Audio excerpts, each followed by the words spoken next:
परत एकदा फसवणूक झाली. मराठा समाजाची शुद्ध फसवणूक म्हणतात त्याला. अहो, मागच्या वेळेला वाशीमधून पण असंच हुसकावून लावलं होतं आश्वासनं देऊन. यावेळेला सुद्धा सरकारने तेच केलं आहे. तुम्ही एक लक्षात घ्या, तुम्ही एवढे हजारो युवक तुम्ही रस्त्यावर उतरले, घरदार सोडलं, जीव गमावला आणि सरकारसमोर तुम्ही एकच प्रश्न ठेवला की आरक्षण द्या.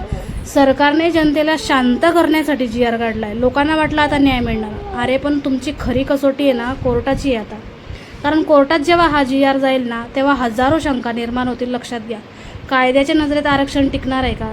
तुम्ही मला कमेंटमध्ये नक्की सांगा. तुम्हाला काय वाटतं या विषयावर, की जनता परत फसवली जाणार आहे? पण कसं आहे, प्रश्न तुमचा अजून तोच आहे की आरक्षण हा आमचा हक्क आहे आणि तो केवळ राजकारणाचं साधन आहे. हे तुम्ही लक्षात घ्या.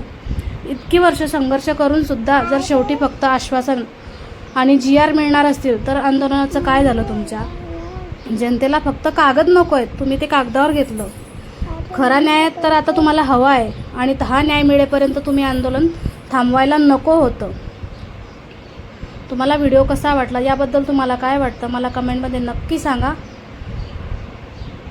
कारण मला तरी असं वाटतं आहे की शुद्ध फसवणूकच झाली आहे. कारण मागच्या वेळेला पण वाशीमध्ये तेच केलं होतं सरकारने जनतेला शांत करण्यासाठी आणि आत्ताही तेच केलेलं आहे.